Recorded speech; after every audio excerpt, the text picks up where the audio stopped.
E o tema de hoje é um tema assim, bem delicado, né? Desencarne na infância.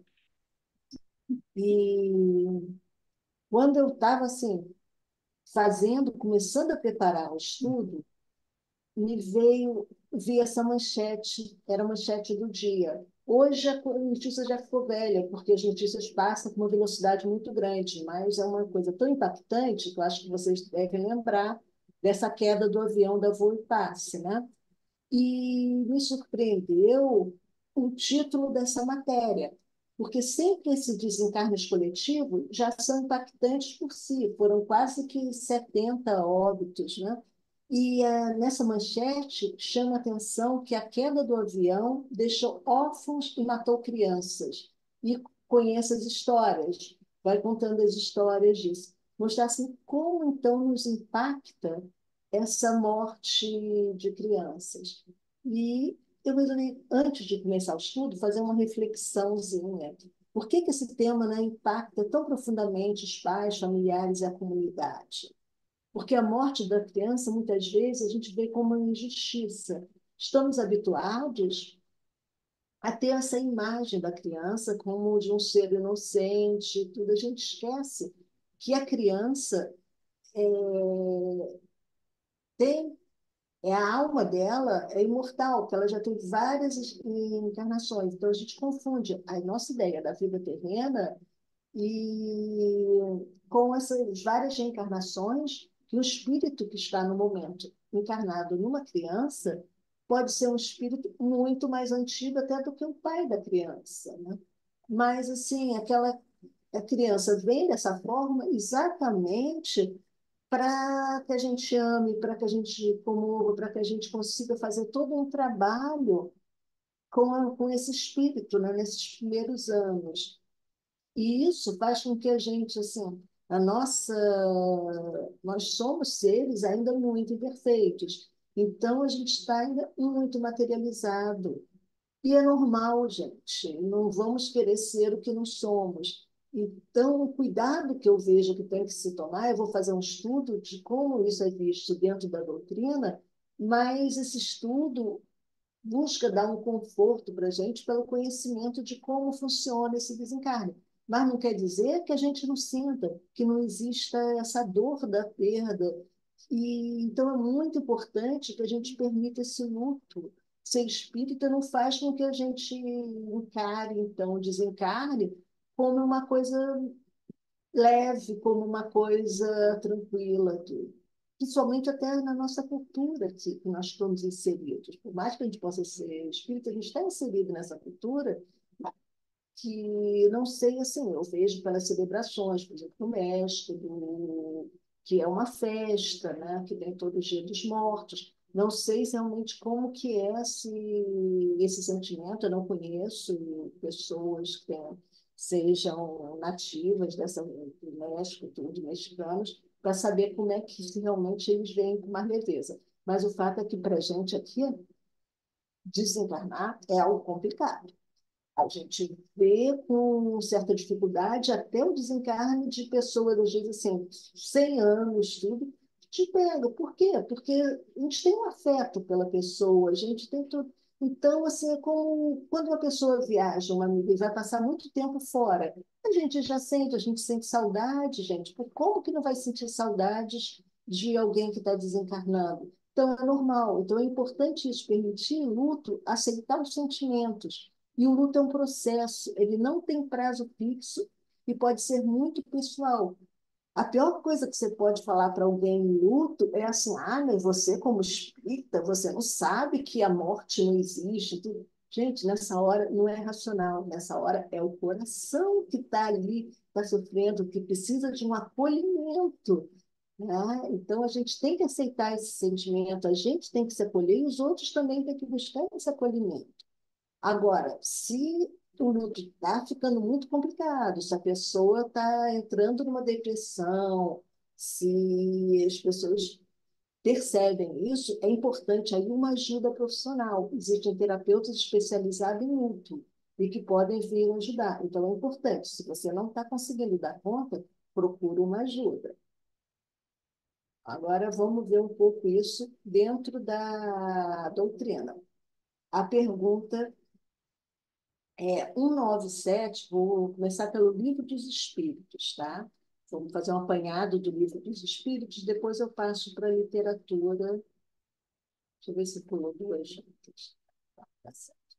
197, a pergunta é: poderá ser tão adiantado quanto de um adulto o espírito de uma criança que morreu em eternidade?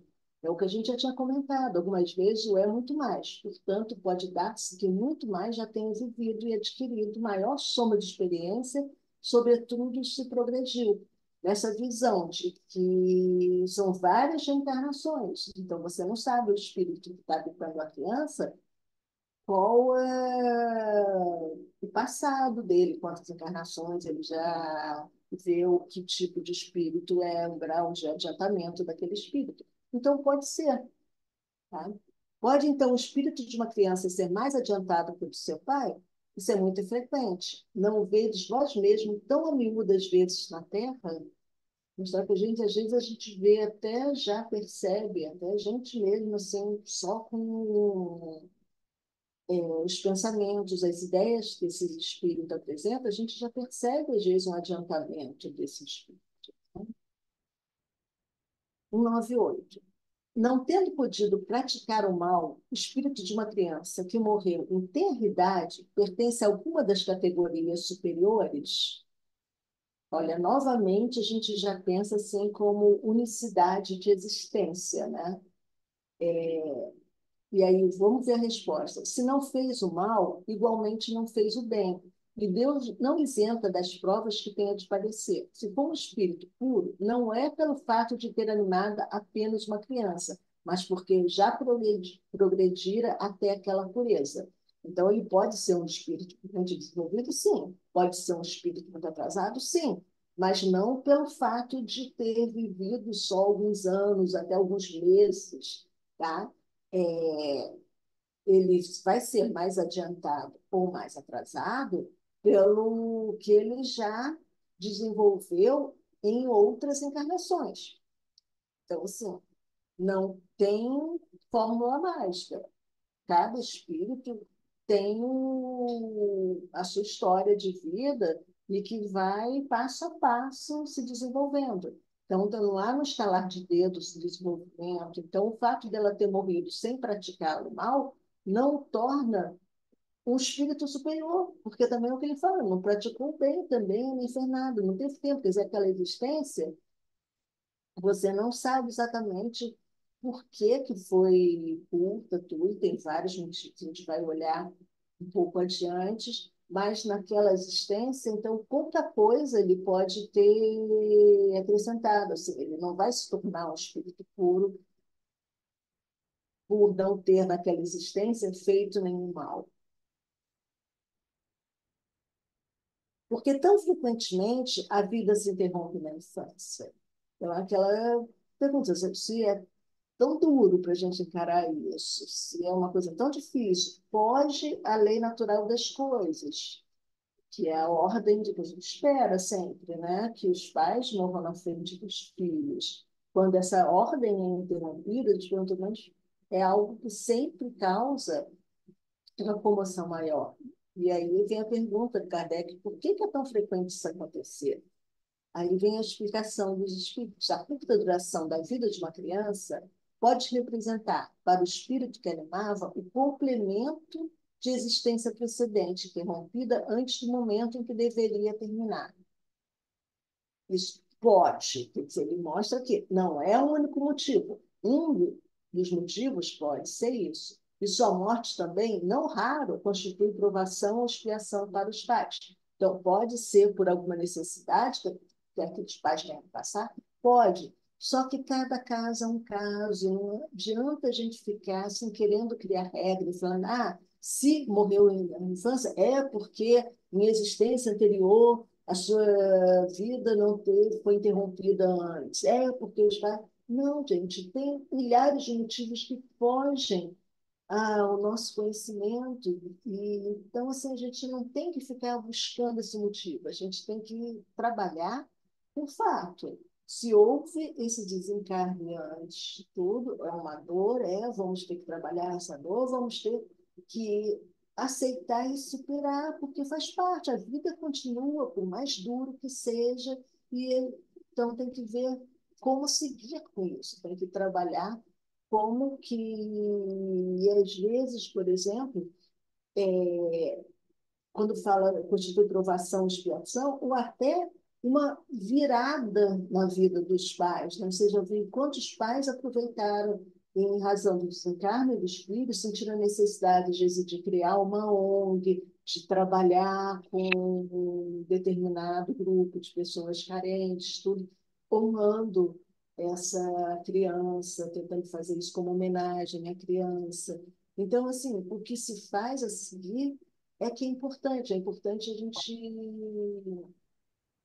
esse significado que às vezes é dado após esse descarno, o que que se faz? Que Suzette é o espírito de uma criança que morre pequenina, recomeça outra existência. Isso aqui é a resposta que os espíritos deram naquela época. Depois a gente vai ver em, na literatura espírita tudo que nem sempre se recomeça de imediato, tá? Que também não é uma regra. Mas, como tudo, né, que a gente vê aqui no livro, os livros sim, mostram alguma explicação, mas que não é a única possível, nunca é. Então, e a doutrina, como falou assim, deve sempre também estar evoluindo, estar aceitando novos conceitos, trabalhando com isso e revendo questões. E é o comentário do Kardec, essa pergunta, esse conjunto de perguntas. Se uma única existência tivesse o homem e se extinguisse-lhe ela, sua sorte ficasse decidida para a eternidade, qual seria o mérito de metade do gênero humano da que morre na infância, para gozar sem esforços da felicidade eterna e com que direito se acharia isenta das condições, às vezes tão duras, a que se vê submetida a outra metade? Então, assim, que não seria justo, né? Só porque morreu na infância não pôde fazer o mal, então se torna de imediato um espírito perfeito. Então, fala isso. Como que, onde estaria a justiça divina se fosse assim, né? Se ele não tivesse, esse espírito não tivesse tido que trabalhar o seu desenvolvimento? Semelhante ordem da coisa não corresponderia à justiça de Deus. Com a reencarnação, a igualdade é real para todos. Forçoso é que o homem tenha o merecimento de seus atos, como tem deles a responsabilidade. Aliás, não é racional considerar-se a infância como um estado normal de inocência. Aí ele entra em toda aquela discussão, né, de que o espírito pode ser um espírito velho e que já pode ter com certeza todos nós também já erramos muito, já temos muita coisa para consertar. E para a gente assim, foi muito importante essa série que veio, que o Chico, né, psicografou, que foi ditada pelo Espírito André Luiz. Essa série vem nos trazer um conhecimento maior dessa vida no mundo espiritual. E nesse livro especial, Entre a Terra e o Céu, eu separei algumas partes que falam desse Lar da Bênção, que é uma instituição na, que vai abrigar crianças desencarnadas. Então, vamos ver um diálogo que está entre os espíritos de Hilário e Blandina, que é responsável por essa instituição. E aí o Hilário fala: antigamente na Terra, conforme a teologia clássica, supunhamos que os inocentes, depois da morte, permaneciam recolhidos ao descanso no limbo, sem a glória do céu e sem o tormento do inferno. E nos últimos tempos, com as novas concepções do espiritualismo, acreditávamos que o menino desencarnado retomasse de imediato a sua personalidade adulta. Então, olha que interessante. O que o Kardec já andava falando, da justiça divina, que por ele não ter podido praticar o mal, se aí já fosse levado a espírito puro, não corresponderia a um Deus justo. E aí você vê que mesmo antes do espiritismo, tudo no conceito, também se tinha esse conceito de justiça que colocava que os inocentes, já que eles não tinham podido fazer mal ou bem, não podiam definir nessa existência isso, e que estava assim, a glória do céu para aqueles que tinham sido bons e o tormento dos infernos para os maus, nessa coisa maniqueísta, né, que era vista céu e inferno, tinha um limbo para esses inocentes. Olha como é que se colocava até uma situação intermediária. Só o grande problema é que, assim, e que é tudo como eterno. Imagine, né, que injustiça isso de você ter que ficar eternamente condenado a qualquer dessas situações. E aí depois ele vem que com essa perspectiva e tudo, que se ele retorna de imediato à personalidade adulta. E a gente vai ver na resposta da Blandina que também não é regra, nem sempre. Então, o que a Blandina fala? Em muitas situações é o que acontece, esclareceu Blandina afetuosa. Quando o espírito já alcançou elevada classe evolutiva, assumindo o comando mental de si, adquire o poder de facilmente desprender-se das oposições da forma, superando as dificuldades da desencarnação prematura. Então, conhecemos grandes almas que renasceram na Terra por brevíssimo prazo, simplesmente com o objetivo de acordar corações queridos para a aquisição de valores morais, recobrando, logo após o serviço levar a efeito, a respectiva apresentação que lhes era costumeira. Então, pode acontecer de você, no espírito de uma criança, logo após desencarnar, retomar o corpo dela, o espírito se moldar como que teria sido uma encarnação anterior, como adulto nessa encarnação, né? E já que essa última encarnação, como criança, não foi tão significativa, ele pegar, assim, tomar a forma de uma encarnação anterior, foi o que pode. Se o espírito tiver mais consciência de si, for mais desenvolvido, ele pode de imediato reconhecer que ele não é criança, que ele estava criança naquela encarnação e retomar. Só que ela continua. Contudo, para a grande maioria das crianças que desencarnam, o caminho não é o mesmo. Almas ainda encarceradas no automatismo inconsciente acham-se relativamente longe do autogoverno. Jazem conduzidos pela natureza à maneira das criancinhas no colo maternal. Não sabem desatar os laços que aprisionam aos rígidos princípios que orientam o mundo das formas, e por isso exigem tempo para se renovarem, um justo desenvolvimento. É por esse motivo que não podemos prescindir dos períodos de recuperação para quem se afasta do veículo físico na fase infantil, de vez que, depois do conflito biológico da reencarnação. Reencarnar também não é fácil, não. Tem todo um preparo, tem espíritos que às vezes começam a se ver assustados com essa ideia, começam até a querer desistir, tem todo ali um trabalho. Então já não é fácil você coisa. E aí depois tem rapidamente, num espaço curto de tempo, uma desencarnação. Né? Então, para quantos se acham nos primeiros degraus da conquista do poder mental, o tempo deve funcionar como elemento indispensável de restauração. Então, ele vai precisar desse tempo. Então, a maioria dos espíritos, assim, muitos que não são espíritos tão superiores, vão precisar de um tempo para tomarem consciência de que aquele desencarne que se deu na fase infantil não representa o que o espírito é como um todo, porque ele, enquanto espírito, já é mais velho, mas ele não tem esse acesso imediato a encarnações anteriores. Então, ele precisa desse acolhimento, precisa de tempo para se refazer disso, para se refazer já de um processo que passou de reencarnar, que é difícil, um processo de desencarnação bem próximo. Né?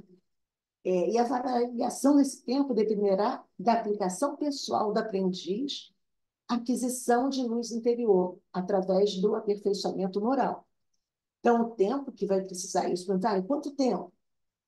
Tempo é o tempo que cada um precisa, tá? Não há uma regra fixa. A gente não pode dizer que precisa de X anos. Cada um vai ter o tempo em que precisar. E por isso, então, por todas essas considerações, que existem inúmeras instituições de auxílio à infância no plano espiritual, para que essas instituições vão adequá-las à realidade da nova morada e vão reassisti-la, às vezes, numa nova encarnação. Se elas precisarem reencarnar no período próximo, tudo, já vão ser assistidas nessas instituições. E esse lar da bênção, que é tratada nesse livro que a gente está vendo, Entre o Céu e a Terra, nos capítulos 9 e 11, tem um trecho que fala que é uma importante colônia educativa, que é um misto de escola de mães e domicílio dos pequeninos, que regressam da esfera carnal. Essa colônia, situada no espaço espiritual, corresponde às terras brasileiras, tem como objetivo preparar mães para a maternidade responsável e atender as crianças que desencarnam e encarnam. Tais crianças encontrariam o apoio necessário ao seu reajustamento espiritual. Assim é que, nos primeiros momentos, como libertos do corpo físico, ou enquanto lhes dure o desequilíbrio, são abençoadas pela assistência superior e amigo dos benfeitores espirituais do lar da bênção. Então, aqui, olha, tem os benfeitores do lar. E olha que incrível, olha como a espiritualidade está sempre ali atenta às nossas necessidades. Então, aqui, pelo afeto inesquecível daquelas que foram suas genitoras, as quais, ainda presas ao liames da carne, são, no entanto, levadas à colônia para auxiliar e acompanhar o reerguimento dos filhos. Então, durante o sono, durante o desdobramento, as mães são levadas para acolherem seus filhos, às vezes, enquanto bebê, enquanto criança muito nova, sente uma saudade muito grande das mães, tem, ainda não estão entendendo aquela situação, então tudo, elas recebem as visitas das mães, que para ela é como se fossem encarnadas, é como se elas, crianças, estivessem encarnadas e as mães estivessem encarnadas. Elas ainda não têm consciência desse desencarne, e aí recebem, são cuidadas pelas mães, além de serem cuidadas pelos benfeitores da própria instituição. Então, olha como são importantes essas instituições no plano espiritual. Como que, então, a criança que desencarna, ela não é desamparada, ela não é deixada à própria sorte, ela é acolhida e ela é cuidada, entendeu? Até isso, até as próprias mães podem dar esse auxílio, pois são levadas lá para que as crianças consigam, aos poucos, no seu tempo, irem percebendo essa situação e aprendendo, né, um pouco sobre essa nova realidade.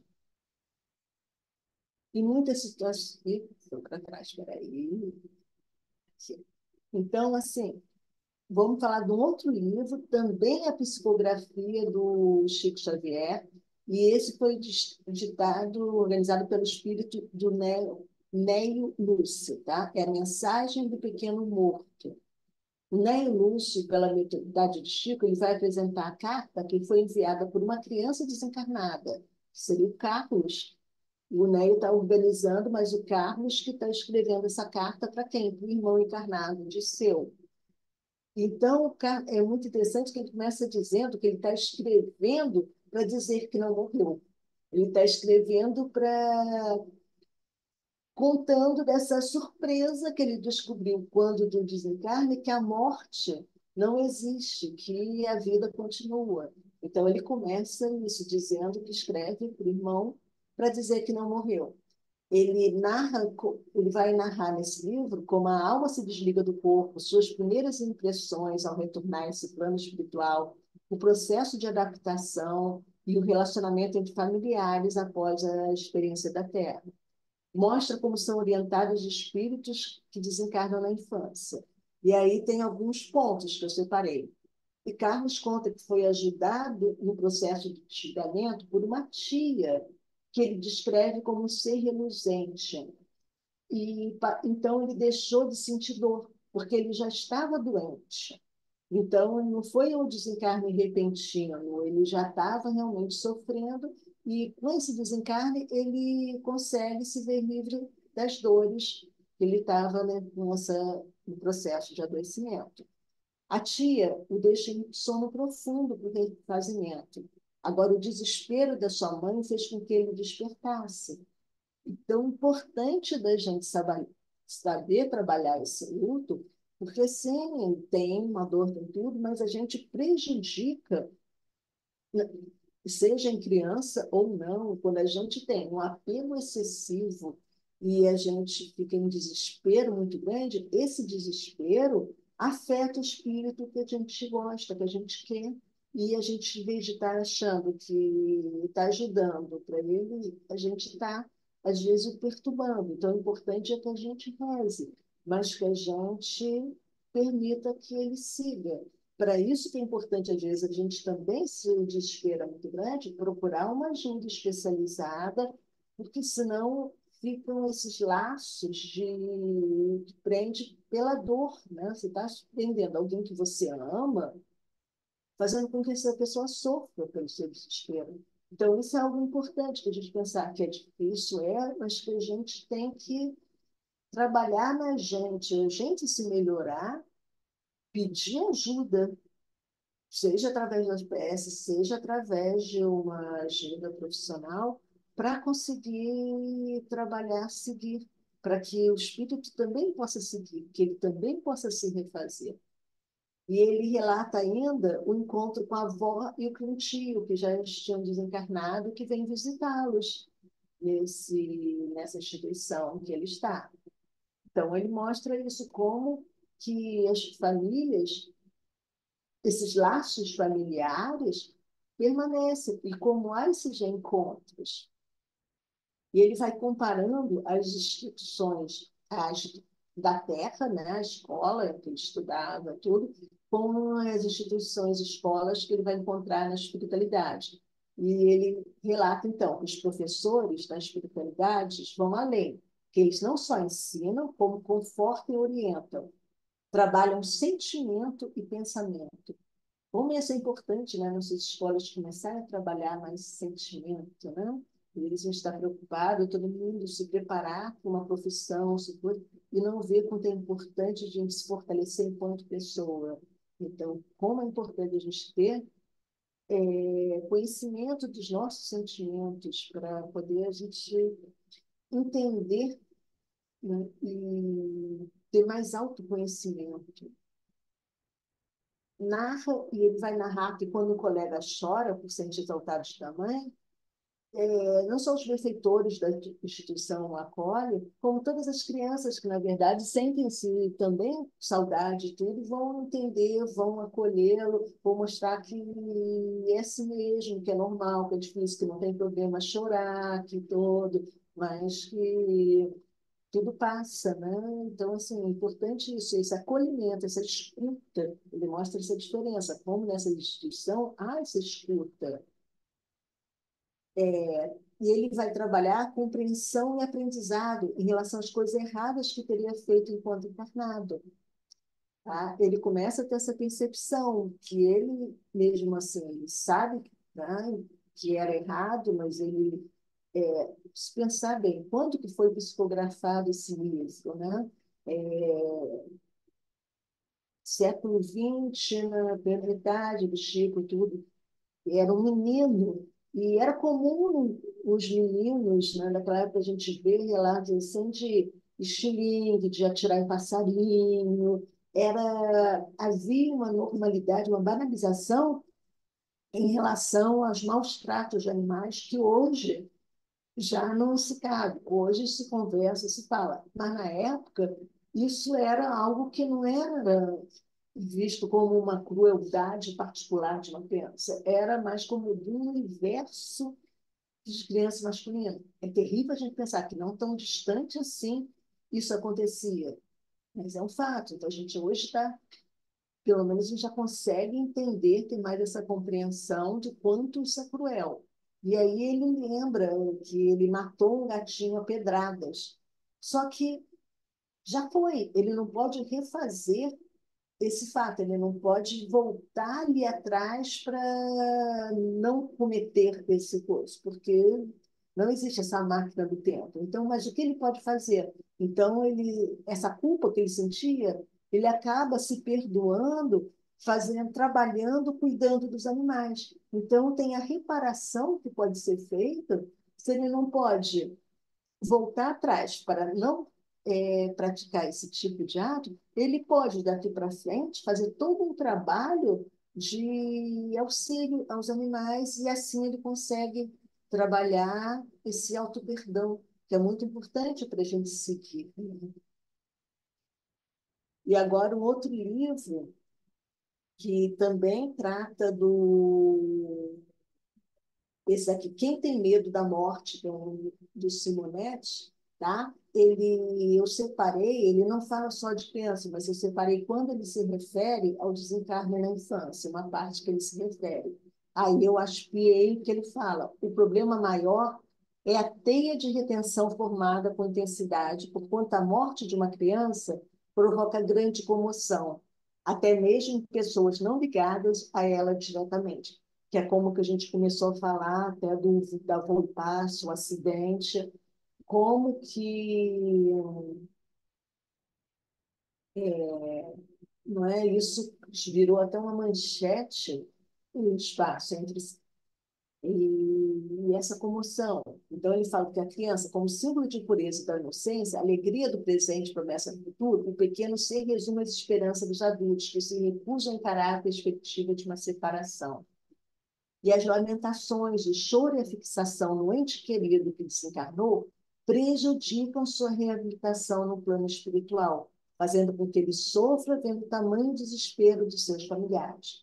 Então, rezar, pedir por aqueles que estão é importante. Agora, o desespero acaba afetando o ser que está desencarnando, que acabou de desencarnar, que está precisando, já está difícil para ele. E se a gente ainda demonstra aqui esse desespero, a gente assim, só atrapalha, nada ajuda. Então, a oração é o melhor remédio para todos. Pedir a Deus que proteja e auxilie seu filho no plano espiritual é a maneira correta de lhe fazer o bem. Então, importante isso, a gente pedir, mas trabalhar isso, trabalhar para não permitir que o desespero tome conta da gente. No plano espiritual, há toda uma equipe de trabalhadores dando suporte necessário ao desligamento do espírito do aparelho físico. E a gente viu nesses exemplos que a gente viu dessas colônias, né? A gente viu nos dois livros anteriores, e conforme explica Simonetti, o desencarne na infância, mesmo em circunstâncias trágicas, é bem mais tranquilo, porquanto nessa fase o espírito permanece em estado de dormência e desperta lentamente para a existência terrestre. Somente a partir da adolescência é que entrará na plena posse de suas faculdades. Então, nesse momento, tanto que você vê algumas bebês continuam bebês nesse primeiro momento e recebendo visita da mãe em desdobramento durante sono. Quer dizer, ela vai tendo o tempo necessário para se adaptar a essa mudança, a passagem. As crianças são acolhidas, não são deixadas à própria sorte, entendeu? Elas têm todo um acolhimento especial. E é mais fácil de acolher as crianças, porque criança, de modo geral, está mais propensa a aceitar uma ajuda, a aceitar esse acolhimento.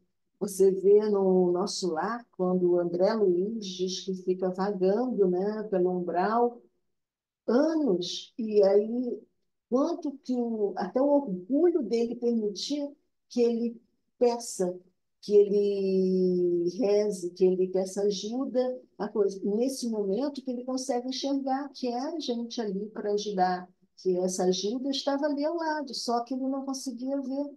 Ele não conseguia ver porque ele não conseguia ter essa humildade para aceitar que sozinho ele não ia conseguir, que ele precisava de ser ajuda, que ele estava ali para, naquele momento, era algo novo, que era algo que ele estava sofrendo, mas que custou, mesmo em todo o sofrimento, a aceitar que ele precisava de uma ajuda. E agora, para as crianças, não, a criança, de um modo mais se comunica muito mais tranquilamente, a criança se socializa melhor, vê numa pracinha, daqui a pouco uma criança está brincando com outra que nem conhecia, daqui a pouco já estão travando amizade. Então, se ela chora e tudo, vem alguém ali ajudar, normalmente ela aceita essa ajuda. Então, é assim também quando ela desencarna.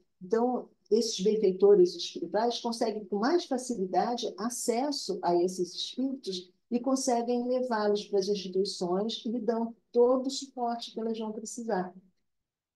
E aí é importante o que a gente viu nesse relato dos livros, desse reencontro no plano espiritual. Isso é algo que eu acho que dá muito consolo para a gente saber que há esse reencontro, né? Que não é assim, perdi meu filho. Você não perde, né? Que você vai ficar afastado, mas que esse afastamento não é para sempre, porque nada é para sempre. Então, que é uma realidade que hoje a gente vê toda essa literatura que a gente vê aqui descrevendo situações no plano espiritual, a gente vê que acontece mesmo, que as pessoas são acolhidas por aqueles que são próximos, por aqueles que têm uma relação de afeto. Você vê no primeiro livro, quando eu falei do... Ah, não, no segundo, né? Que eu falo das cartas, né, do Cápios, em que ele fala que foi a tia, um ser reluzente, que veio para recebê-lo, né? Então, assim, a importância disso, da gente saber, isso é de um grande conforto. Como eu disse na primeira, o luto vai existir, temos dificuldades de lidar com isso, é normal. A separação vai dar saudade, vai dar tudo, mas é um conforto a gente saber que vai existir esse reencontro. Então, eu vou ver aqui o que disse nessa entrevista para a revista Cristã do Espiritismo, o Mário Opetti, quando ele perguntado que mensagem que ele daria às pessoas que perderam seus entes queridos e que acreditam que nunca mais irão reencontrados. Ele respondeu: para essas pessoas, eu diria que Deus não cometeria esta maldade de separar definitivamente dois seres que se amam. Não é um Deus do amor, não é um Deus justo e bom, então ele não seria um Deus cruel se separasse pessoas que são tão queridos para todo um sempre, né? A certeza da sobrevivência que a prática espírita garante às criaturas está acompanhada da certeza da reunião daqueles que se amam depois da perda do corpo físico. Esta é a maior consolação que poderíamos desejar, mas não é só uma consolação piedosa, é uma certeza proveniente da vivência que, aos poucos, vai se tornando mais seguros e menos propenso às crises de ansiedade e aflição, vai nos tornando menos propensos às crises de ansiedade e aflição, que são tão comuns às pessoas hoje em dia, que temos certeza e sabemos, não apenas acreditamos. Então, essa certeza é um conforto.